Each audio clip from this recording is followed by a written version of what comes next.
Thank you to Card Titan for hosting 2 premier events for Value Vintage this year at Eternal Weekend. I'd also like to thank them for allowing me to record the top table to bring to you all. We appreciate the support. All right, we have our round 2 match of the Saturday Value Vintage event at Eternal Weekend. Once again, this is for a first prize Mox Diamond as well as some other prize support. This match we have Bant Rec versus a mono black mid range. Bant is played by a Grant, and Mono Black is played by an AJ. So, pretty interesting list. The Bant control list looks pretty standard in terms of build. There are some arcane or Arkham's Astrolabes, excuse me. And the rest of the list looks pretty stock in terms of Bant Rec. Mono Black list looks pretty interesting. We'll get into that, but we have a turn 1 Inquisition to take a Swords to Plowshares. Band Rec player's just going to play a tap, land, and pass. We have a Hymn to Torok. Jeez. So this is at least the Disruption suite that you want from Mono Black when you're playing it, is going Inquisition and the Hymn to Torok. So we're going to take... Looks like double land. This is going to be Flooded Grove and Island, so... Seemed like the lands were pretty, were flowing pretty well from Bant Rec, so it's probably not going to be too much of a hindrance, but... You know what? I actually might have the wrong... I think I have the wrong Bant player up here. I don't think it's actually Grant. No, I'm sorry. It's actually... It's actually a Josh, so we have Josh playing Bant Rec here. We have a Karvek in play. So Karvek, whenever you commit a crime, you may pay 2 life, and then you may cast a black spell from your graveyard, I believe. So we see Dark Ritual into Grief. This is going to trigger the crime.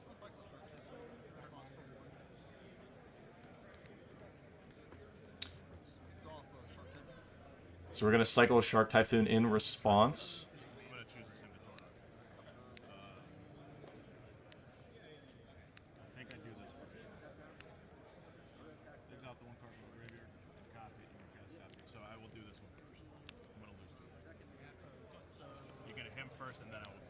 I'm not sure if that ordering works, so when you commit a crime, exile up to 1 target card from your graveyard and copy it. You may cast the copy if you do lose. I guess it does work. Interesting timing restrictions there.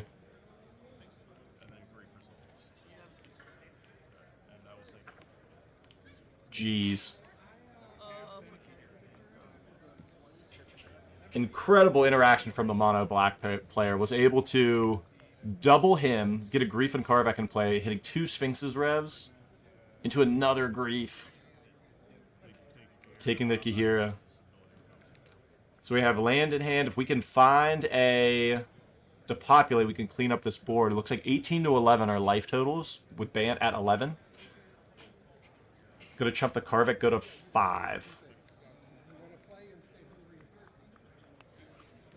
And then Bant's gonna scoop that one up. So a quick one from the mono black player.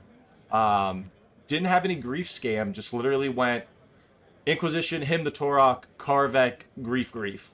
But the interaction was nabbing that first Swords to Plowshares off the Inquisition was huge. So a lot of other cool stuff going on their list. I see 4 Street Wraiths, a Singleton Desecration Demon, a couple Invoke Despairs. There's some really cool things going on in this list. When we talk about sideboards, let's look at Bant Reclamation because we're going to need to try to come back here. So 2 Dispel, 2 Energy Flux, the Kahira, 2 Croson Grip, a Palace Jailer, 3 Soul Guide Lanterns, 2 Test of Talents, and 2 Timely Reinforcements. Off the top of my head, the things I like here, I do like the Palace Jailer as additional interaction for the board. And then I like the Timely Reinforcements. It's a little slow at 3 mana, but if there's some early game discard, you're going to want to try to take it if you're applying pressure and trying to put bodies in play. From Mono Black, we have 3 Duress, 4 Feed the Swarm, an Illness in the ranks, 3 Leyline of the Void, a Necromentia, a Sorcerer's Spyglass, a Surgical Extraction, and a Void Mirror. I don't see a whole lot here. I like the 3 duress. I don't like the feed the swarm because once the reclamation comes into play, it's going to untap their lands. It being a sorcery, you're not going to get a whole lot. I don't know if I like anything else. I think you just take the 3 duress in, board out some of the targeted removal, like Ultimate Price, Sudden Edict, and Bow Blight. I think that's just the swaps I would make, to be honest with you. Can keep a Blood Chief's Thirst in, just in case there's planeswalkers or creatures. It doesn't look like there's really anything worth hitting, but, you know, it obviously doesn't know that yet from the mono black side, but what else is interesting about the mono blacklist is we're not really doing scam things. There's a single Undying Malice, no life death. Yeah, not even really like a scam deck, just kind of like just straight up mono black mid range. It's pretty cool to see.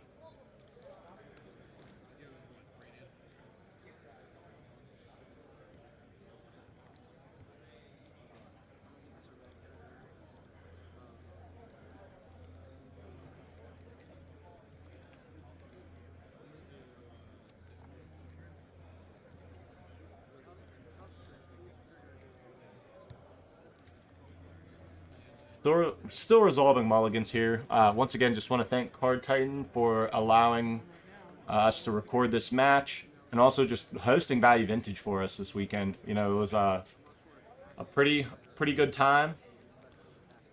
I know that the Thursday and Friday events got a lot of people in.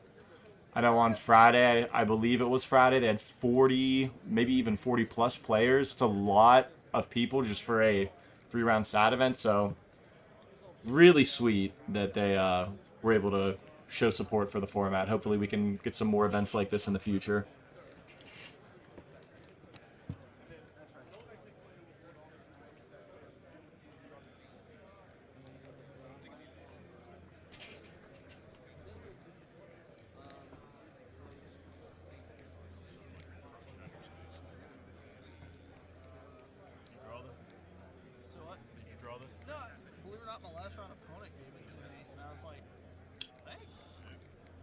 Band player got that shark token as a gift from his last round opponent. There was at least one player, I think it might have been a couple of them, that had those tokens. They had some like Mince and Boo tokens, some shark tokens. I think they were just tokens of creatures in the format that, you know, see some play. So kind of a cool thing to see. So Bant's going to be on the play.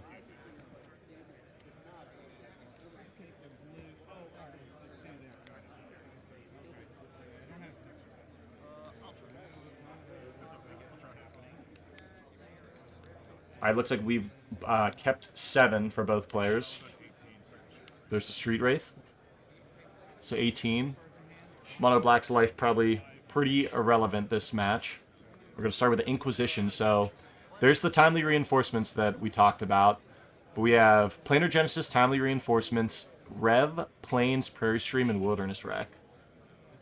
Sphinx Rev is put off to the side, but he can take that because it is 3 mana and then X, so its converted mana cost is 3.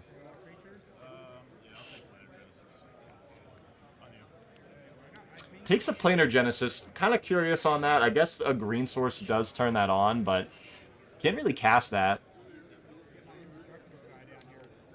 A Hymn, possibly? Oh, Torok. So this is going to be interesting. Torok's hard to answer outside of a board wipe.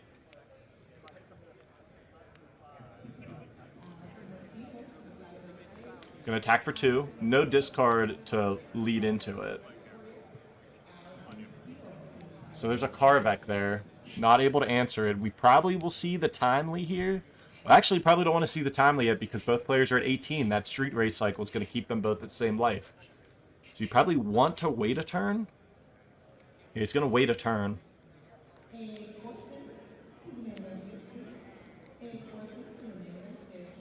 Plays a land. Mismatching basics from the mono black player. Gonna attack, take his opponent down to 13. No green mana still from Bant Rec. This is tough. We're gonna see that Timely. Gonna take him back up to 19 and make 3/1/1s. They won't be able to block the Torok. but they can at least trade with the Karvek.